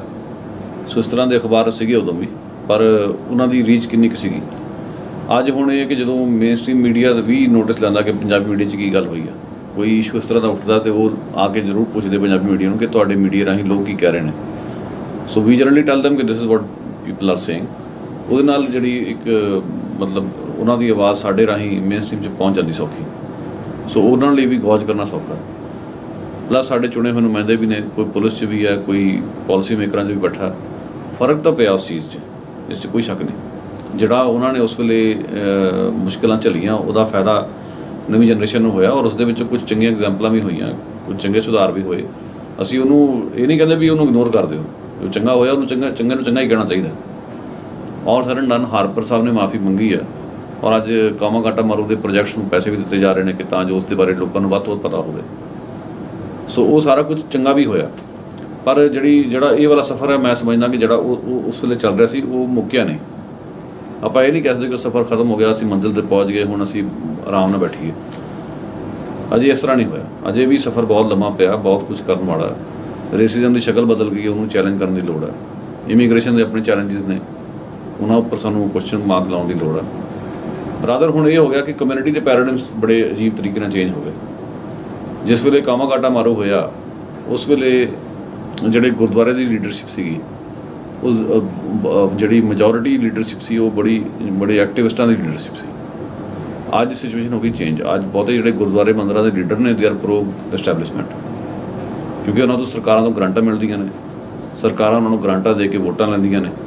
ਸੋ ਸਿਚੁਏਸ਼ਨ ਚੇਂਜ ਹੋ ਗਈ। ਉਹਨੂੰ ਓਪੀਨੀਅਨ ਮੇਕਰਾਂ ਦਾ ਰੋਲ ਉਹਨਾਂ ਦਾ ਰਹਿ ਨਹੀਂ ਗਿਆ। ਉਹ ਇੱਕ ਬਹੁਤ ਵੱਡਾ ਚੈਲੰਜ ਹੈ। ਸੋ ਜਿਹੜੀ ਗਵਰਨਮੈਂਟ ਕਿਸ ਤਰੀਕੇ ਨਾਲ ਸੋਸ਼ਲ ਇੰਜੀਨੀਅਰਿੰਗ ਕਰਦੀ ਵੋਟਾਂ ਲੈਣ ਵਾਸਤੇ, ਗੁਰਦੁਆਰਿਆਂ ਨੂੰ, ਮੰਦਰਾਂ ਨੂੰ, ਮਸੀਤਾਂ ਨੂੰ ਪੈਸੇ ਸੁੱਟਦੀ ਹੈ, ਉਹਦਾ ਕੀ ਫਾਇਦਾ ਸਰਕਾਰ ਨੂੰ ਮਿਲ ਰਿਹਾ, ਇਹ ਮਤਲਬ ਅੱਜ ਇਹ ਵੀ ਬੜਾ ਵੱਡਾ ਚੈਲੰਜ ਹੈ ਵਿਦਨ ਕਮਿਊਨਿਟੀ। ਸੋ ਹੁਣ ਜਿਹੜੀ ਉਹ ਸਿਚੁਏਸ਼ਨ ਹੈ ਐਕਟਿਵਿਜ਼ਮ ਵਾਲੀ, ਉਹ ਡਾਇਲੂਟ ਹੋਈ ਹੈ। ਜਿਹੜਾ ਇੱਕ ਅਫਸੋਸ ਦੀ ਗੱਲ ਹੈ ਕਿ ਐਕਟਿਵਿਜ਼ਮ ਉਸ ਹਿਸਾਬ ਨਾਲ ਘਟਿਆ, ਔਰ ਉਹਦੇ ਬੜੇ ਕਾਰਨ ਨੇ। ਜਦੋਂ ਕਾਮਾਗਾਟਾ ਮਾਰੂ ਹੋਇਆ ਜਾਂ ਗਦਰ ਪਾਰਟੀ ਬਣੀ, ਉਸ ਵੇਲੇ ਕਮਿਊਨਿਟੀ ਇਕੱਠੀ ਸੀ, ਇਨ ਦਾ ਸੈਂਸ ਕਿ ਉਦੋਂ ਇਸ ਤਰ੍ਹਾਂ ਦੀਆਂ ਲਕੀਰਾਂ ਨਹੀਂ ਸੀਗੀਆਂ ਕਿ ਵੀ ਸਿੱਖ, ਹਿੰਦੂ, ਮੁਸਲਿਮ, ਇਸ ਤਰ੍ਹਾਂ ਦੀ ਕੋਈ ਜਿਹੜੀ ਫ੍ਰਿਕਸ਼ਨ ਨਹੀਂ ਸੀ ਉਦੋਂ ਰਾਦਰ ਯੂਨਾਈਟਿਡ ਇੰਡੀਆ ਲੀਗ ਬਣੀ ਹੋਈ ਸੀ, ਜਿਹੜੀ ਗੁਰਦੁਆਰੇ ਦੇ ਬੇਸਮੈਂਟ 'ਚ ਐਕਟੀਵਿਟੀਜ਼ ਕਰਦੀ ਸੀ ਆਪਣੀ। ਉਹਦੇ 'ਚ ਕੁਝ ਹਿੰਦੂ ਲੀਡਰ ਵੀ ਸੀਗੇ, ਕੁਝ ਮੁਸਲਿਮ ਲੀਡਰ ਵੀ ਸੀਗੇ। ਬੇਸ਼ੱਕ ਸਿੱਖਾਂ ਦੀ ਮੈਜੋਰਿਟੀ ਹੋਣ ਕਰਕੇ ਗੁਰਦੁਆਰਾ ਸੀ, ਪਰ ਗੁਰਦੁਆਰੇ ਦਾ ਕਰੈਕਟਰ ਡਿਫਰੈਂਟ ਸੀ। ਔਰ ਉਸ ਦੇ ਵਿੱਚ ਯੂਨਾਈਟਿਡ ਇੰਡੀਆ ਲੀਗ ਦੇ ਵਿੱਚ ਜਿਹੜੇ ਹਸਨ ਰਹੀਮ ਵਰਗੇ ਬੰਦੇ ਜਾਂ ਤਾਰਕਨਾਥ ਦਾਸ ਵਰਗੇ ਲੋਕ, ਯਾਨੀ ਵੱਖਰੇ ਫਿਰਕਿਆਂ ਦੇ ਲੋਕ ਸੀਗੇ। ਉਹਨਾਂ ਦਾ ਕੋਈ ਚੈਲੰਜ ਸੀ ਕਿ ਅਸੀਂ ਇਕੱਠੇ ਹਿੰਦੁਸਤਾਨੀ ਹਾਂ ਅਤੇ ਅਸੀਂ ਹਿੰਦੁਸਤਾਨ ਵੀ ਆਜ਼ਾਦ ਕਰਾਉਣਾ, ਆਪਣੇ ਹੱਕ ਵੀ ਇੱਥੇ ਲੈਣੇ। ਅੱਜ ਸਿਚੁਏਸ਼ਨ ਇੰਨੇ ਸਾਲਾਂ ਬਾਅਦ ਜਾ ਕੇ ਜਿਹੜੀ ਚੇਂਜ ਹੋਈ ਹੈ, ਉਸ ਦੇ ਵਿੱਚ ਅਸੀਂ ਵੇਖਦੇ ਹਾਂ ਕਿ ਫ੍ਰਿਕਸ਼ਨਸ ਬਹੁਤ ਨੇ ਇਸ ਤਰ੍ਹਾਂ ਦੀਆਂ। ਮਤਲਬ ਹਿੰਦੂ, ਸਿੱਖ, ਮੁਸਲਿਮ ਵੱਖਰੇ ਤਰੀਕੇ ਨਾਲ ਆਪਣੇ ਆਪ ਨੂੰ ਡਿਫਾਈਨ ਕਰਦੇ ਨੇ, ਕਿਉਂਕਿ ਉਸ ਪੀਰੀਅਡ ਦੇ ਵਿਚਕਾਰ ਲੈ ਕੇ ਕਈ ਘਟਨਾਵਾਂ ਹੋਈਆਂ। ਜਿਵੇਂ ਸਪੋਜ਼ ਹਿੰਦੁਸਤਾਨ ਜਦੋਂ ਆਜ਼ਾਦ ਹੋਇਆ, ਪਾਕਿਸਤਾਨ ਵੀ ਨਾਲ ਬਣਿਆ। ਸੋ ਹਿੰਦੂ ਮੁਸਲਿਮ ਕੁਐਸਚਨ ਦਾ ਉਦੋਂ ਖੜਾ ਹੋ ਗਿਆ। ਉਸ ਤੋਂ ਬਾਅਦ ਜਦੋਂ ਆਜ਼ਾਦ ਹਿੰਦੁਸਤਾਨ 'ਚ 84 ਦੀਆਂ ਘਟਨਾਵਾਂ ਹੋਈਆਂ, ਉਹਦੇ ਬਾਅਦ ਜਿਹੜੀ ਆਪਣਾ ਸਿੱਖ ਸੈਕਟੇਰੀਅਨਿਜ਼ਮ ਉਹ ਭਾਰੂ ਹੋ ਗਿਆ ਇੱਥੇ। ਸੋ ਲਕੀਰਾਂ ਜਿਹੜੀਆਂ ਉਹ ਵਧੀਆਂ ਗਈਆਂ। ਉਹਦੇ ਨਾਲ ਜਿਹੜਾ ਕਲੈਕਟਿਵ ਜਿਹੜਾ ਕੰਮ ਹੋਣਾ ਸੀਗਾ, ਉਹਨੂੰ ਬਹੁਤ ਸੱਟ ਵੱਜੀ। ਸੋ ਲੋਕਾਂ ਵਿੱਚ ਮਤਲਬ ਆਪਸੀ ਵੱਖਰੇਵੇਂ ਬੜੇ ਪੈਦਾ ਹੋ ਗਏ।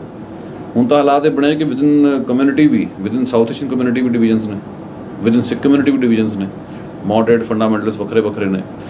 ਸੋ ਉਹਦੇ ਨਾਲ ਇੱਕ ਜਿਹੜਾ ਕਲੈਕਟਿਵ ਜਿਹੜੀ ਇੱਕ ਅਪਰੋਚ ਸੀ, ਉਹਨੂੰ ਨੁਕਸਾਨ ਬਹੁਤ ਹੋਇਆ। ਫਿਰ ਮੈਂ ਇੱਕ ਮਿਸਾਲ ਦੇਣੀ ਚਾਹੁੰਦਾ, I hope it's not out of the context, ਪਰ ਇਸ ਸਬਜੈਕਟ ਦੇ ਵਿੱਚ ਹੀ ਆਉਂਦੀ ਗੱਲ। ਨਿਰਮਲ ਸਿੰਘ ਦਾ ਨਾਂ ਸ਼ਾਇਦ ਤੁਸੀਂ ਸੁਣਿਆ ਹੋਵੇ, ਇੱਥੇ ਸਰੀ ਗੁਰਦੁਆਰੇ 'ਚ ਕੇਅਰ ਟੇਕਰ ਸੀ। ਉਸ ਦਾ ਕੁਝ ਗੋਰੇ ਨਸਲਵਾਦੀਆਂ ਨੇ ਕਤਲ ਕੀਤਾ।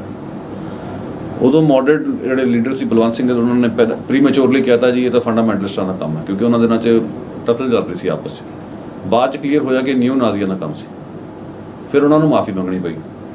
ਹੁਣ ਪਿੱਛੇ ਮਲਵਾਕੀ 'ਚ ਘਟਨਾ ਹੋਈ ਹੈ, ਸਾਡੀ ਕਮਿਊਨਿਟੀ 'ਚ ਉਸ ਤਰ੍ਹਾਂ ਦੇ ਫੋਰਮਸ ਨਹੀਂ ਹੋਏ ਵੱਡੇ ਵੱਡੇ ਜਿੱਦਾਂ ਕਿ ਕਲੈਕਟਿਵਲੀ ਹੋਣੇ ਚਾਹੀਦੇ ਸੀ to show a collective strength. Rather ਉਹ ਡਿਵੀਜ਼ਨਸ ਬਣੀਆਂ ਹੋਈਆਂ। ਡਿਵੀਜ਼ਨਸ ਦੇ ਬਾਵਜੂਦ ਇੱਕ ਚੀਜ਼ ਦਾ ਐਗਰੀਮੈਂਟ ਤਕਰੀਬਨ ਸਾਰੀ ਰਿਲੀਜੀਅਸ ਲੀਡਰਸ਼ਿਪ ਦਾ ਕਿ they are by and large pro establishment. Lamber Singh ਦਾ ਕੇਸ ਇਸ 'ਚ ਕੋਈ ਸ਼ੱਕ ਨਹੀਂ ਕਿ ਗਵਰਨਮੈਂਟ ਕਠੋਰ ਸੀਗੀ ਜਿਹਦੇ ਕਰਕੇ ਲੈਂਬਰ ਸਿੰਘ ਦਾ ਕੇਸ ਖਰਾਬ ਹੋਇਆ, ਲੈਂਬਰ ਸਿੰਘ ਨੂੰ ਮੁੜਨਾ ਪਿਆ। ਬਟ ਸਾਨੂੰ ਆਪਣੀ ਕਮਿਊਨਿਟੀ 'ਤੇ ਵੀ ਮਤਲਬ ਥੋੜ੍ਹਾ ਜਿਹਾ ਇਸ ਗੱਲ ਦਾ ਗਿਲਾ ਵੀ ਹੈ ਕਿ ਜਿਹੜੀਆਂ ਚਰਚਾਂ ਨੇ ਉਹਦੇ ਵਿੱਚ ਅੱਜ ਵੀ ਕਈ ਲੋਕ ਰਿਫਿਊਜੀ ਬੈਠੇ ਆ। ਨਾ ਤਾਂ ਉੱਥੇ ਬਾਰਡਰ ਏਜੰਸੀ ਵਾਲੇ ਮੂੰਹ ਕਰਦੇ ਨੇ, ਨਾ ਉਹਨਾਂ ਨੂੰ ਫੜਾਉਣ ਲਈ ਤਿਆਰ ਨੇ ਕਿ ਲਓ ਜੀ ਲੈ ਜਾਓ। ਕੋਈ ਵਾਰ ਰਜਿਸਟਰ ਹੈ, ਕੋਈ ਐਕਟਿਵਿਸਟ ਹੈ, ਚਰਚਾਂ 'ਚ ਸ਼ਰਨ ਲੈ ਕੇ ਬੈਠਾ। ਗੁਰਦੁਆਰਿਆਂ ਦੀ ਮਜਬੂਰੀਆਂ ਹੁੰਦੀਆਂ ਕਿ ਇਹਨਾਂ ਨੇ ਢਾਡੀ ਮੰਗਾਉਣੇ, ਰਾਗੀ ਮੰਗਾਉਣੇ ਉੱਥੋਂ। ਸੋ ਇਸ ਕਰਕੇ ਸਰਕਾਰ ਦੀ ਲੋੜ ਹੈ ਉਹਨਾਂ ਨੂੰ, ਇਸ ਕਰਕੇ ਉਹ ਸਰਕਾਰ ਨਾਲ ਸਿੱਧਾ ਮੱਥਾ ਨਹੀਂ ਲਾ ਸਕਦੇ। ਸੋ ਲੈਂਬਰ ਸਿੰਘ ਨੂੰ ਕੋਈ ਵੀ ਗੁਰਦੁਆਰਾ 'ਤੇ ਸ਼ਰਨ ਦੇਣ 'ਚ ਕਾਮਯਾਬ ਨਹੀਂ ਹੋਇਆ, ਇੰਨੇ ਗੁਰਦੁਆਰੇ ਸੀ।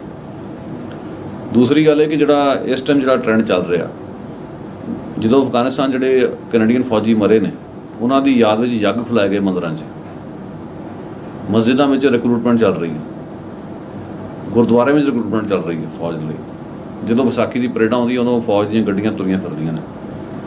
ਸੋ what I am trying to say ਕਿ ਜਿਹੜੀ ਬਾਈ ਐਂਡ ਲਾਰਜ ਜਿਹੜੀ ਅਪਰੋਚ ਹੈ ਉਹ ਪ੍ਰੋ ਐਸਟੈਬਲਿਸ਼ਮੈਂਟ ਹੈ। ਸੋ ਇਸ ਵੇਲੇ ਵਿਦਨ ਕਮਿਊਨਿਟੀ ਬੜਾ ਵੱਡਾ ਚੈਲੰਜ ਹੈ। ਐਕਟਿਵਿਜ਼ਮ ਬਹੁਤ ਵੀਕ ਹੋਇਆ ਔਰ ਕਮਿਊਨਿਟੀ ਦੇ ਲੀਡਰ ਆਪਸ ਵਿੱਚ ਡਿਵਾਈਡਡ ਵੀ ਨੇ or at the same time by and large they are pro establishment. So ਉਸ ਤਰ੍ਹਾਂ ਦੀਆਂ ਗੱਲਾਂ ਜਿਹੜੀਆਂ ਬਹੁਤ ਮਤਲਬ ਪਿੱਛੇ ਰਹਿ ਗਈਆਂ, ਜਦੋਂ ਕਿ ਅੱਜ ਵੀ ਇਸ਼ੂਜ਼ ਬਹੁਤ ਨੇ, ਕੰਮ ਕਰਨ ਵਾਲਾ ਬਹੁਤ ਹੈ, ਚਾਹੇ ਰੇਸਿਜ਼ਮ ਦਾ ਮੁੱਦਾ, ਚਾਹੇ ਇਮੀਗ੍ਰੇਸ਼ਨ ਦਾ ਮੁੱਦਾ। ਬਟ ਇੱਕ ਉਹ ਜਿਹੜੀ ਸਾਇਲੈਂਸ ਹੈ ਉਹ ਬਹੁਤ ਵੱਡੀ ਪ੍ਰੋਬਲਮ ਹੈ। ਸੋ ਮੈਂ ਸਮਝਦਾ ਕਿ ਸਫ਼ਰ ਅਜੇ ਮੁੱਕਿਆ ਨਹੀਂ, ਸਫ਼ਰ ਅਜੇ ਪਿਆ, ਪਰ ਸਫ਼ਰ ਨੂੰ ਅੱਗੇ ਲਿਜਾਉਣ ਦੀ ਹੁਣ ਜਿਹੜੀ ਵਿਲ ਹੈ ਉਹ ਪਿਛਲੇ ਟਾਈਮ ਨਾਲੋਂ ਘਟੀ ਗਈ ਬਹੁਤ ਹੈ। ਤੇ ਤੁਸੀਂ ਐਜ਼ ਅ ਮੀਡੀਆ ਪਰਸਨ ਇਸ ਸਫ਼ਰ ਨੂੰ ਅੱਗੇ ਤੱਕ ਲਿਜਾਣ ਦੀ ਮਤਲਬ ਕੀ ਕੋਸ਼ਿਸ਼, ਮਤਲਬ ਐਜ਼ ਅ ਮੀਡੀਆ ਪਰਸਨ ਕੀ ਕਰਦੇ? ਅਸੀਂ ਇਹੀ ਕੋਸ਼ਿਸ਼ ਕਰਦੇ ਹਾਂ ਕਿ ਜਿਹੜੇ ਇਸ ਤਰ੍ਹਾਂ ਦੇ ਇਸ਼ੂਜ਼ ਨੇ ਉਹਨਾਂ ਨੂੰ ਹਾਈਲਾਈਟ ਕਰੋ। ਜਿਹੜੇ ਐਕਟਿਵਿਸਟ ਇਸ਼ੂਜ਼ ਨੂੰ ਲਗਾਤਾਰ ਉਠਾ ਰਹੇ ਨੇ ਉਹਨਾਂ ਨੂੰ ਵੌਇਸ ਦਿਓ, ਉਹਨਾਂ ਨੂੰ ਮੰਚ ਮੁਹੱਈਆ ਕਰੋ, ਪਲੇਟਫਾਰਮ ਦਿਓ ਕਿ ਉਹ ਆਪਣੇ ਪਲੇਟਫਾਰਮ ਦਾ ਕਿ ਦੱਸਣ ਲੋਕਾਂ ਨੂੰ ਕਿ these R the issues and ਤੁਹਾਨੂੰ ਇੱਦਾਂ ਕਰਨਾ ਚਾਹੀਦਾ। ਸੋ ਉਹਨਾਂ ਲੋਕਾਂ ਨੂੰ ਅਸੀਂ ਆਪਣੇ ਵੱਲੋਂ ਹਾਈਲਾਈਟ ਕਰਨ ਦੀ ਕੋਸ਼ਿਸ਼ ਕਰ ਸਕਦੇ ਹਾਂ, ਉਹ ਕੀਤੀ ਜਾ ਰਹੀ ਹੈ। ਪਰ ਇਕੱਲਾ ਮੀਡੀਆ ਨਾਲ ਕੁਝ ਨਹੀਂ ਹੋਣਾ, ਲੋਕਾਂ ਨੂੰ ਆਪ ਵੀ ਕੁਝ ਸੋਚਣਾ ਪੈਣਾ ਦੇ ਬਾਰੇ। ਮੀਡੀਆ ਤੁਹਾਨੂੰ ਦੱਸ ਹੀ ਸਕਦਾ ਕਿ ਵੀ this is what it is, but ਅੱਗੇ ਉਹਨੂੰ ਫੋਲੋ ਕਰਨਾ, ਸਮਝਣਾ ਉਹ ਲੋਕਾਂ ਦਾ ਕੰਮ। ਤੇ ਤੁਹਾਡੇ ਖਿਆਲ ਨਾਲ ਜਿਹੜੀ ਕਮਿਊਨਿਟੀ ਆਪਣੀ ਸਰਕਾਰ ਜਿਹੜੇ ਕੋਮਗਟ ਮਾਰੂ ਦੇ ਜਿਹੜੇ ਸ਼ਿਕਾਰ ਹੋਈ ਸੀਗੀ ਉਹਨਾਂ ਨੂੰ ਵਜ਼ੀਫਾ ਦੇ ਰਹੇ ਹਨ, ਕੀ ਤੁਹਾਡੇ ਖਿਆਲ ਨਾਲ ਉਹ ਇਨਫ ਹੈਗਾ? ਮਤਲਬ ਕਿ ਜਿਹੜੀ ਫੰਡਿੰਗ ਦੇ ਰਹੇ ਹਨ? ਦੇਖੋ, ਫੰਡਿੰਗ ਦੇਣ ਦਾ ਇੱਕ ਪਲੱਸ ਪੁਆਇੰਟ ਤਾਂ ਇਹੀ ਹੈ ਕਿ ਜਿਵੇਂ ਸਪੋਜ਼ ਆਈ ਡੋਂਟ ਨੋ ਤੁਹਾਡਾ ਕਿਸ ਤਰ੍ਹਾਂ ਉਹਦੇ ਨਾਲ ਕੋਈ ਮੇਲ ਹੈ ਨਹੀਂ ਉਸ ਗੱਲ ਨਾਲ, ਪਰ ਮੈਂ ਸਮਝਦਾ ਕਿ ਜਦੋਂ ਰਿਸਰਚ ਹੋਏਗੀ ਜਾਂ ਕੋਈ ਕਿਤਾਬਾਂ ਲਿਖੀਆਂ ਜਾਣਗੀਆਂ, ਡਾਕੂਮੈਂਟਰੀਜ਼ ਬਣਨਗੀਆਂ, ਘੱਟੋ ਘੱਟ ਇਸ਼ੂ ਜਿਉਂਦਾ ਰਹੇਗਾ, ਲੋਕਾਂ ਨੂੰ ਪਤਾ ਲੱਗੂਗਾ। ਕਿਉਂਕਿ ਅਜੇ ਤੱਕ ਇਹ ਹਿਸਟਰੀ ਜਿਹੜੀ ਆਫਸਕਿਓਰ ਰਹੀ ਹੈ, ਮੇਨ ਸਟ੍ਰੀਮ ਨੇ ਉਸ ਨੂੰ ਆਫਸਕਿਓਰ ਕੀਤਾ, ਜੇ ਪੇਸ਼ ਵੀ ਕੀਤਾ ਤਾਂ ਉਸ ਦੀ ਤਸਵੀਰ ਇਸ ਤਰੀਕੇ ਦੀ ਪੇਸ਼ ਹੋਈ ਕਿ ਲੱਗਦਾ ਸੀ ਕਿ ਇਹ ਜਿਹੜੇ ਲੋਕ ਸੀ ਕਾਨੂੰਨ ਤੋੜਨ ਵਾਲੇ ਸੀ, ਦੇ ਵਰ ਲਾਅ ਬ੍ਰੇਕਰਸ ਔਰ ਕਿਊ ਜੰਪਰਸ। ਬਟ ਅੱਜ ਜਦੋਂ ਇਹ ਸਾਰਾ ਕੁਝ ਹੋ ਰਿਹਾ ਤਾਂ ਹੁਣ ਲੋਕੀ ਕੁਐਸਚਨ ਕਰਨ ਲੱਗ ਪਏ ਨੇ। ਹੁਣ ਲੋਕਾਂ ਨੂੰ ਗੁਰਦੇਵ ਸਿੰਘ ਦਾ ਵੀ ਪਤਾ ਲੱਗ ਗਿਆ, ਹੁਣ ਲੋਕਾਂ ਨੂੰ ਪਤਾ ਲੱਗ ਗਿਆ ਵੀ ਇਹ ਲੋਕ ਜਿਹੜੇ ਸੀਗੇ ਉਹਨਾਂ ਨੂੰ ਇੱਥੋਂ ਦੇ ਅਨਫੇਅਰ ਕਾਨੂੰਨ ਤਹਿਤ ਮੁੜਿਆ ਗਿਆ। ਸੋ ਮੈਂ ਸਮਝਦਾ ਕਿ ਜਿਹੜੀ ਇਸ ਤਰ੍ਹਾਂ ਦੀ ਜਦੋਂ ਫੰਡਿੰਗ ਜਾਂ ਕੋਈ ਇੱਦਾਂ ਦੇ ਇਨੀਸ਼ੀਏਟਿਵ ਹੁੰਦੇ ਉਹਦੇ ਕੋਈ ਫਾਇਦੇ ਵੀ ਹੁੰਦੇ, ਪਰ at the same time they are not sufficient, because ਅੱਜ ਵੀ ਕਿਸੇ ਨਾ ਕਿਸੇ ਰੂਪ 'ਚ ਜ਼ਿਆਦਤੀਆਂ ਹੋ ਰਹੀਆਂ। ਸੋ ਉਹ ਜਦੋਂ ਇਸ ਤਰ੍ਹਾਂ ਵੇਖੋ ਤਾਂ ਲੱਗਦਾ ਕਿ ਸਾਰਾ ਕੁਝ ਬੜਾ ਸਿਰਫ ਸਿੰਬੋਲਿਕ ਜਾਂ ਟੋਕਨਿਸਟਿਕ ਹੈ। ਉਸ ਤੋਂ ਬਿਯੋਂਡ ਮੈਂ ਸਮਝਦਾ ਕਿ ਅੱਜ ਦੀ ਜਨਰੇਸ਼ਨ ਨੂੰ ਪਹਿਰੇਦਾਰੀ ਕਰਨ ਦੀ ਲੋੜ ਹੈ। ਜੇ ਆਪਾਂ ਇਹ ਸੋਚੀਏ ਕਿ ਜੀ ਇਹ ਸਰਕਾਰ ਹੀ ਕਰੇਗੀ, ਇਹ ਭੁੱਲ ਜਾਓ ਇਸ ਗੱਲ ਨੂੰ। ਸਰਕਾਰ ਨੇ ਉਦੋਂ ਵੀ ਕਿਸੇ ਲੇਬਰ ਲੌਬੀ ਦੇ ਪ੍ਰੈਸ਼ਰ ਥੱਲੇ ਸਾਰਾ ਕੁਝ ਕੀਤਾ, ਅੱਜ ਵੀ ਸਰਕਾਰ ਵੋਟਾਂ ਦੀ ਸਿਆਸਤ ਨੂੰ ਵੇਖਦਿਆਂ ਹੋਏ ਇਸ ਤਰ੍ਹਾਂ ਕਰ ਰਹੀ ਹੈ। ਸੋ ਮੇਰਾ ਕਹਿਣ ਦਾ ਮਤਲਬ ਹੈ ਜਿਹੜੇ ਵੋਟਰਸ ਨੇ ਜਾਂ ਲੋਕਾਂ ਦਾ ਜਿਹੜਾ ਕਲੈਕਟਿਵ ਜਿਹੜਾ ਪ੍ਰੈਸ਼ਰ ਉਹ ਕੋਰਸ ਡਿਸਾਈਡ ਕਰਦਾ।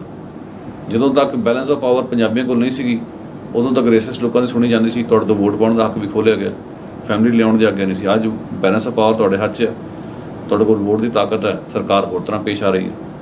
ਬਟ ਅਲਟੀਮੇਟਲੀ ਲੋਕਾਂ ਨੂੰ ਸਮਝਣਾ ਚਾਹੀਦਾ ਕਿ ਤਾਕਤ ਤਾਂ ਤੁਹਾਡੇ ਹੱਥ 'ਚ ਹੀ ਹੈ, ਕਦੇ ਵੀ ਗਵਰਨਮੈਂਟ ਹੱਥ 'ਚ ਉਸ ਰੂਪ 'ਚ ਤਾਕਤ ਨਹੀਂ ਸੀਗੀ।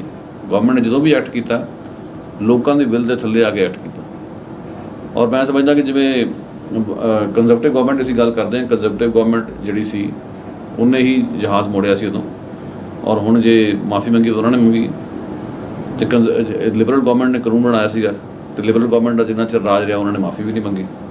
ਮੇਰਾ ਮਤਲਬ ਕਹਿੰਦਾ ਕਿ ਜਿਹੜੇ ਬ੍ਰਾਂਡਸ ਨੇ ਉਹਨਾਂ ਨੂੰ ਛੱਡ ਕੇ ਆਪਾਂ ਇਹ ਵੇਖਣਾ ਚਾਹੀਦਾ ਕਿ ਵੀ ਬੋਟਮ ਅਪ ਮੂਵਮੈਂਟ ਕਿਵੇਂ ਸਾਰੀ ਚੀਜ਼ ਨੂੰ ਆਪਣੇ ਹੱਥੀਂ ਲੈ ਸਕਦੀ। ਇਸੇ ਤਰੀਕੇ ਨਾਲ ਕਈ ਲੋਕਾਂ ਨੂੰ ਭੁਲੇਖਾ ਕਿ ਵੀ ਲੇਬਰ ਮੂਵਮੈਂਟ ਬਾਰੇ ਕਿ ਉਦੋਂ ਬੜਾ ਪ੍ਰੋਗਰੈਸਿਵ ਸਟੈਂਡ ਸੀਗਾ, ਪਰ ਇਹਨਾਂ ਭੁੱਲੋ ਕਿ ਲੇਬਰ ਮੂਵਮੈਂਟ ਦੇ ਪ੍ਰੈਸ਼ਰ ਥੱਲੇ ਕਾਨੂੰਨ ਬਣੇ ਔਰ ਅੱਜ ਵੀ ਲੇਬਰ ਮੂਵਮੈਂਟ ਵਾਲਿਆਂ ਨੇ ਇਹਨਾਂ ਰੌਲਾ ਪਾਇਆ ਜਦੋਂ ਚੀਨੀ ਵਰਕਰਾਂ ਨੂੰ ਇੱਥੇ BC 'ਚ ਲਿਆ ਕੇ ਕੰਮ ਕਰਾਉਣ ਦੀ ਗੱਲ ਚੱਲੀ ਟੈਂਪਰੇਰੀ ਫੋਰਨ ਵਰਕਰ ਦੇ ਤੌਰ ਤੇ। ਸੋ ਮੈਂ ਸਮਝਦਾ ਕਿ ਜੇ ਤੁਸੀਂ ਧਿਆਨ ਨਾਲ ਉਹਨਾਂ ਦੇ ਬਿਆਨ ਪੜ੍ਹੋ ਤੇ ਕਿਧਰੇ ਨਾ ਕਿਧਰੇ ਉਹ ਵੀ ਰਿਗਰੈਸਿਵ ਲੱਗਦੇ ਆ। ਉੱਥੇ ਵੀ ਲੱਗਦਾ ਕਿ ਇਸ ਤਰ੍ਹਾਂ ਦੇ ਬਿਆਨ ਨਾਲ ਚੀਨੀ ਵਰਕਰਾਂ ਦੇ ਪ੍ਰਤੀ ਰੇਸ਼ੀਅਲ ਜਿਹੜੀ ਸਟੀਰੀਓਟਾਈਪਸ ਉਹ ਕੰਸਟਰਕਟ ਕੀਤੇ ਜਾ ਰਹੇ। So those are the issues we should look into. ਤੇ ਹੁਣ ਕੋਮਾਗਾਟਾ ਮਾਰੂ ਦੇ ਅਗਲੇ ਸਾਲ ਆਪਣੇ 100 ਸਾਲ ਹੋ ਜਾਣਗੇ ਪੂਰੇ, ਰਾਈਟ। ਤੇ ਕਮਿਊਨਿਟੀ ਤੇ ਐਜ਼ ਅ ਮੀਡੀਆ ਮਤਲਬ ਕੀ ਕਰ ਰਹੀ ਹੈ ਉਸ ਨੂੰ ਮਤਲਬ ਹਾਈਲਾਈਟ ਜਿੱਦਾਂ 100 ਸਾਲ ਹੋਣ ਵਾਲਾ ਹੈ ਉਸ ਦੇ ਬਾਰੇ ਕੁਝ ਖਾਸ ਕੁਝ? ਦੇਖੋ ਵੱਖਰੇ ਵੱਖਰੇ ਗਰੁੱਪਸ ਆਪਣੇ ਤੌਰ ਤੇ ਕੁਝ ਨਾ ਕੁਝ ਤਾਂ ਕਰਨਗੇ ਹੀ। ਜਿਹੜੇ ਲੋਕਾਂ ਨੇ ਕਾਮਾਗਾਟਾ ਮਾਰੂ ਦੀ ਪਟੀਸ਼ਨ ਤਿਆਰ ਕੀਤੀ ਅਪੋਲੋਜੀ ਦੀ, ਉਹਨਾਂ ਦਾ ਮੇਲਾ ਹਰ ਸਾਲ ਹੁੰਦਾ ਮੋਹਨ ਸਿੰਘ ਮੋਰਲ ਫਾਊਂਡੇਸ਼ਨ ਦਾ। ਜ਼ਾਹਿਰ ਅਗਲੇ ਸਾਲ ਉਹ ਸ਼ਤਾਬਦੀ ਮਨਾਉਣਗੇ। ਇਸੇ ਤਰੀਕੇ ਨਾਲ ਜਿਹੜਾ ਗੁਰਦੁਆਰੇ ਵਿੱਚ ਰੌ ਸਟਰੀਟ ਇੱਕ ਅਜਾਇਬ ਘਰ ਬਣਿਆ, ਉੱਥੇ ਵੀ ਕੋਈ ਨਾ ਕੁਝ ਹੋਏਗਾ। ਦੇਰ ਇਜ਼ ਨੋ ਰੀਜ਼ਨ ਕਿ ਕੁਝ ਨਾ ਹੋਵੇ। ਅਸੀਂ ਇਹ ਦੱਸ ਸਕਦੇ ਹਾਂ ਕਿ ਰੇਡੀਓ ਇੰਡੀਆ ਤੇ ਇੰਡੋ ਕੈਨੇਡੀਅਨ ਵਰਕਰ ਐਸੋਸੀਏਸ਼ਨ ਹਰ ਸਾਲ ਅਸੀਂ ਕੈਲੰਡਰ ਕੱਢਦੇ ਹਾਂ ਗਦਰੀ ਇਤਿਹਾਸ ਨੂੰ ਸਮਰਪਿਤ। ਸੋ ਅਗਲੇ ਸਾਲ ਦਾ ਜ਼ਾਹਿਰ ਹੈ ਜਿਹੜਾ ਕੈਲੰਡਰ ਹੋਏਗਾ ਕਾਮਾਗਾਟਾ ਮਾਰੂ ਦੀ ਸ਼ਤਾਬਦੀ ਨੂੰ ਸਮਰਪਿਤ ਹੋਏਗਾ। ਇਹ ਸ਼ਤਾਬਦੀਆਂ ਬਹੁਤ ਇੰਪੋਰਟੈਂਟ ਚੱਲ ਰਹੀਆਂ। ਅੱਜ ਇਸ ਸਾਲ ਗਦਰ ਪਾਰਟੀ ਦੀ ਸ਼ਤਾਬਦੀ ਹੈ, ਅਗਲੇ ਸਾਲ ਕਾਮਾਗਾਟਾ ਮਾਰੂ ਦੀ, ਉਸ ਤੋਂ ਅਗਲੇ ਸਾਲ ਮੇਵਾ ਸਿੰਘ ਦੀ ਸ਼ਹਾਦਤ ਦੀ ਸ਼ਤਾਬਦੀ ਹੋਣੀ ਹੈ। ਸੋ ਬਹੁਤ ਸਾਰੀਆਂ ਸ਼ਤਾਬਦੀਆਂ ਜੇ ਹੋਰ ਆਉਣਗੀਆਂ। ਸੋ ਇਹ ਸਾਰੀਆਂ ਜਿਹੜੀਆਂ ਮਤਲਬ ਮਨਾਈਆਂ ਜਾ ਰਹੀਆਂ, ਲੋਕਾਂ 'ਚ ਉਤਸ਼ਾਹ ਤਾਂ ਹੈ, ਪਰ ਮੈਂ ਸਮਝਦਾ ਕਿ ਫਿਰ ਵੀ ਇਹਨੂੰ ਉਤਸ਼ਾਹ ਹੋਰ ਵੀ ਜ਼ਿਆਦਾ ਇਹਦੇ ਵਿੱਚ ਭਰਿਆ ਜਾ ਸਕਦਾ ਜੇ ਲੋਕਾਂ ਨੇ ਥੋੜ੍ਹਾ ਐਕਟਿਵ ਜਜ਼ਬਾ ਹੋਵੇ। ਤੇ ਇਹ ਗੱਲਾਂ ਤਾਂ ਬਹੁਤ ਹੈ ਕਿ ਕਰਨ ਨੂੰ, ਪਰ ਸਮਾਂ ਇਜਾਜ਼ਤ ਨਹੀਂ ਦਿੰਦਾ। ਪਰ ਤੁਸੀਂ ਸੰਖੇਪ ਦੇ ਵਿੱਚ ਔਰ ਬਰੀਫਲੀ ਸਾਨੂੰ ਕੀ ਮੈਸੇਜ ਦੇਣਾ ਚਾਹੋਗੇ? ਮੈਸੇਜ ਤਾਂ ਮੈਂ ਦੇਣਾ ਚਾਹੁੰਦਾ ਕਿ ਵੀ ਜਿਹੜਾ ਕਾਮਾਗਾਟਾ ਮਾਰੂ ਦੀ ਹਿਸਟਰੀ ਜਾਂ ਗਦਰ ਹਿਸਟਰੀ ਤੋਂ ਜਿਹੜਾ ਮੈਂ ਮਹਿਸੂਸ ਕਰਦਾ ਕਿ ਇੱਕ ਜਿਹੜਾ ਸਭ ਤੋਂ ਖੂਬਸੂਰਤ ਸੁਨੇਹਾ ਉਹਨਾਂ ਲੋਕਾਂ ਦਾ ਸੀ, ਉਹ ਸੀਗਾ ਕਿ ਸੈਕੂਲਰਿਜ਼ਮ ਦਾ, ਕਿ ਧਰਮ ਤੇ ਸਿਆਸਤ ਵੱਖਰੇ ਨੇ ਤੁਹਾਡੇ। ਤੁਸੀਂ ਜਿਹੜੇ ਤੁਹਾਡਾ ਧਰਮ ਕੀ, ਤੁਸੀਂ ਕਿਹੜੇ ਤੁਹਾਡੇ ਵਿਸ਼ਵਾਸ ਨੇ, ਉਹ ਤੁਹਾਡਾ ਨਿੱਜੀ ਮਾਮਲਾ ਹੋ ਸਕਦਾ, ਪਰ ਜਦੋਂ ਕਮਿਊਨਿਟੀ ਦਾ ਕੰਮ ਆ ਗਿਆ ਜਾਂ ਲੋਕਾਈ ਦਾ ਕੰਮ ਆ ਗਿਆ, ਉਦੋਂ ਆਪਾਂ ਇਕੱਠੇ ਹੋ ਕੇ ਇੱਕ ਰਸਤਾ ਬਣਾ ਕੇ ਤੁਰੀਏ। ਇਹ ਰਸਤਾ ਉਹਨਾਂ ਦਾ ਰੱਦ ਸੀਗਾ। ਉਹਨਾਂ ਕਾਮਾਗਾਟਾ ਮਾਰੂ ਦੇ ਮੁਸਾਫਰਾਂ ਨੇ ਵੀ ਸਾਨੂੰ ਦਰਸਾਇਆ, ਗਦਰ ਪਾਰਟੀ ਵਾਲਿਆਂ ਨੇ ਵੀ ਦਰਸਾਇਆ। ਗਦਰ ਪਾਰਟੀ ਜਦੋਂ ਬਣੀ ਹੈ, ਇਸ 'ਚ ਕੋਈ ਸ਼ੱਕ ਨਹੀਂ ਮੈਜੋਰਟੀ 'ਚ ਸਿੱਖ ਸੀਗੇ, ਪਰ ਉਹਨਾਂ ਦਾ ਜਿਹੜਾ ਕੌਨਸਟੀਟਿਊਸ਼ਨ ਸੀ ਉਹ ਬੜਾ ਕਲੀਅਰ ਸੀ ਕਿ ਧਰਮ ਤੁਹਾਡਾ ਨਿੱਜੀ ਮਾਮਲਾ। ਉਹਨਾਂ ਨੇ ਧਰਮ ਅਤੇ ਸਿਆਸਤ ਨੂੰ ਇਕੱਠਾ ਨਹੀਂ ਕੀਤਾ, ਜਿਸ ਦੇ ਕਰਕੇ ਇਹ ਹੋਇਆ ਕਿ ਬਾਕੀ ਦੀ ਕਮਿਊਨਿਟੀ ਦੇ ਲੋਕ ਵੀ ਨਾਲ ਜੁੜੇ। ਸੋ ਉਹ ਜਿਹੜੀ ਸਪਿਰਿਟ ਹੈ ਉਹਨੂੰ ਅੱਜ ਵੀ ਸਾਨੂੰ ਸੁਰਜੀਤ ਕਰਨ ਦੀ ਲੋੜ ਹੈ।